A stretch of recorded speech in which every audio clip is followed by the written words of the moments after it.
I just got back from BC and I brought home a case of wine. One of those wines was this bottle right here. It was over $100. Would I normally do that? No. Find out the story behind that, plus advice for you if you plan on going to BC to sip some wine. All that and so much more on this episode of The Average Wine Enthusiast.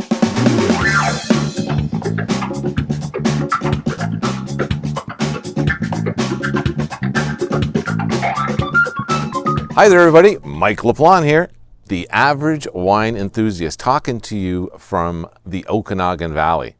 Not in my sunroom in Windsor, Ontario anymore.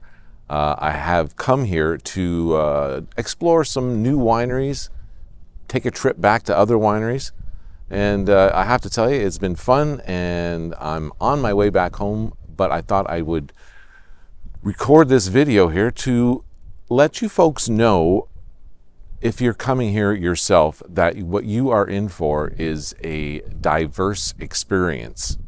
The Okanagan and just the BC wine industry is very diverse. Well, first you have the different regions that make up the BC wine industry, and of course there's the Vancouver Island area. There's that area up by Lillooet where you got Fort Barons, and then there's the north area around Kelowna and Vernon. And then there's some new wineries in the Summerland area.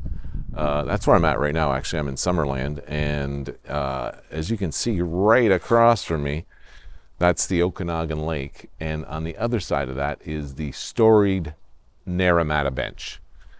Some awesome wines are being made over there. There's probably about 40, 45 wineries over there, maybe. I'm not exactly sure.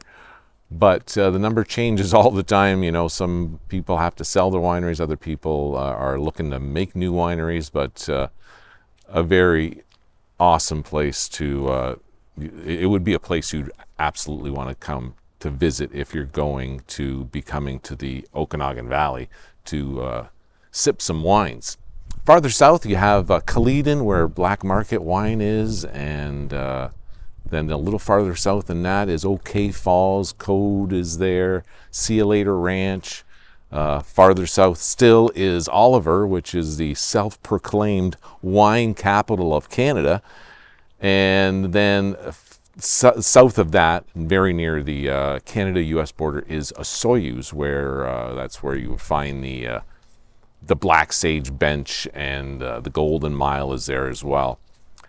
To the I guess that would be to the west of that area is the Similkameen Valley, which is not part of the Okanagan Valley, obviously, but some fantastic wines are made there. We did a couple tastings there from Corselet's, and Daniel Bontren has his Bottega wine studio going on over there, and he's the winemaker at Bordertown, which is in Osoyoos as well. So lots of different regions, of course, are good at producing very specific varietals, and they're always coming up with new stuff. Daniel Bontren, for example, is growing Grenache. Yay! So yeah, it's a great place to visit for sure. What else I want to note is the diversity in the types of wineries you have. First, you have the big guys. You know, you have Jackson Triggs is here. Of course, they have an installation in Ontario. They produce large sums of wine, you know, hundreds of thousands of cases. Mission Hill is here as well, not too far from where I'm at right now. And, you know, that's another big place. Should you go there? Probably. It's a sight to see. The wines there their portfolio tends to focus a little bit higher on the higher end, whereas Jackson Triggs, I wouldn't suggest going there, even though I'm sure they also have a higher end of their portfolio as well, but I would suggest not going there. Sorry, Jackson Triggs, not. So then there is the labels, the wineries that are owned by the conglomerates, and those conglomerates, of course, are people like Peller, Arterra, Henry of Pelham. So they own these wineries that are here. And what I find is those experiences going into those wineries are very similar in so much that you can tell that the decisions that are made, whether it's the wine you're drinking or the chair you're sitting in or the location of the place, it's all, those decisions have been made in a corporate setting somewhere. Someone sat down with a bean counter and said, can we afford to do this? Should we, spend this much money on this aspect? I just feel that going into those places. Will you find some good wine there? Absolutely. We went to Tinhorn Creek, which I think is owned by Arterra, Hester Creek. There's a bunch out here that are owned by other wineries. Just do your research and you'll find a good few dozen of these wineries to visit while you're here. Then there's the independents. These are wineries that are started by either an entrepreneur or a guy who made very well for himself, or I shouldn't say a guy, but a couple possibly who did very well for themselves and they want to start a winery or they want to buy a winery and they want to get into it. And so they're doing their own thing. Then, of course, there is the independents who are, they're vignerons.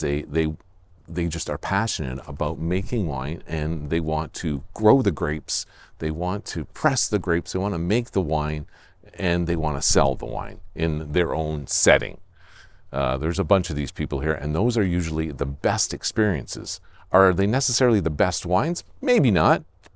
Varies from vintage to vintage, but these guys, I really find those are the experiences that I cherish because these people talk so passionately about their craft. We had Shea Code over there and at Code Wines, and it's a brand new building, but his barrel room is his lab as well as his tasting room, all in one building, which is like 25 feet by 25 feet. Or something like that, a small space. And he's doing what he's doing, but you could tell he's very passionate about making really good wine. What's another one? It was like that.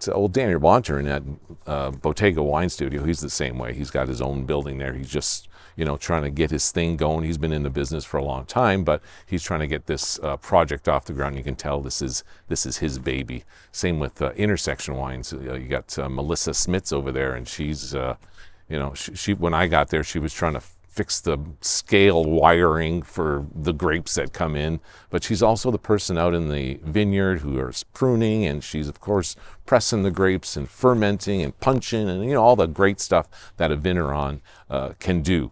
Of course, you're also going to get the mom and pop places. Not too many of these are around anymore, but I remember when I used to come, you'd have these small mom and pop places that would start a winery and not really have any idea what the goal was in terms of good wine. So have they gotten better? Some have left, but there's still some remnants of these mom and pop places that don't make the best wine, but they're having a fun experience owning a winery. So you want to go there, go ahead. I think there's lots of other wineries to go to enjoy some quality wine for sure here in the Okanagan and just the whole BC wine industry. Was there something else I wanted to mention? I guess not. I think that's it. I just want you to know that if you are planning a trip to the wine country of British Columbia, you should know that there is a diverse selection of choices for you to visit. And you should do your research before you come and know what you want to taste. I guess one of the more memorable tastings that I had here, I went to a place called Phantom Creek, which is owned by this not Japanese, he's Chinese. His name is Richard Bai, B-A-I. And this place is like $100 million installation. And I think he opened it maybe 6-7 years ago. He bought the vineyards off somebody, but he made this installation, this big building out there with a restaurant and a gorgeous tasting room, and there's an amphitheater there. It's insane with these angelic vine statues. It's something to see for sure. So obviously I thought that was a corporate gig. You got all this space, you got granite everywhere and beautiful lighting and, oak bar, and it's crazy. So I'm thinking, I'm going to taste some wines, and, they may stick their nose up at me. I'm looking exactly like I look now. It turned out that the woman who was behind the wine tasting, the girl who was pouring me my wine, I think she might have had a bad day or a slow day or something, but we got to talking, and she realized that I knew a thing or two about wine, and so she kept pouring, and we would tell each other stories, and I was surprised that, she was interested in the story of Carmenere, so she poured me this Carmenere, which was probably one of the top 3 wines that I tasted while I was out here. And I just asked her, can I get a bottle of that? And she says, yeah, I didn't even think of the price. Turns out it was over $100 for this bottle of wine, which I would never buy that. But it's a souvenir from my 2023 trip to British Columbia. So it's all good. But like I say, she just kept pouring wine, which, she didn't have to do that. But I think she got, caught up in our conversation. So those are the fun kind of things, unexpected things that you can possibly find happen to you while you're doing your wine tasting extravaganza here in beautiful British Columbia. So yeah, if you're going to come here, do your due diligence and realize that there is a diverse selection of wineries to choose from. I guess that's going to do it for now. I'd like to thank you for watching, and if you know somebody else who's into watching videos on YouTube about wine, let them know about the average wine enthusiast. Also, I'd like to thank the Big Organ Trio for letting me use their music in my show. I guess that's going to do it for now. Until next time, my name is Mike LaPlante, and I'm the average wine enthusiast. Salut!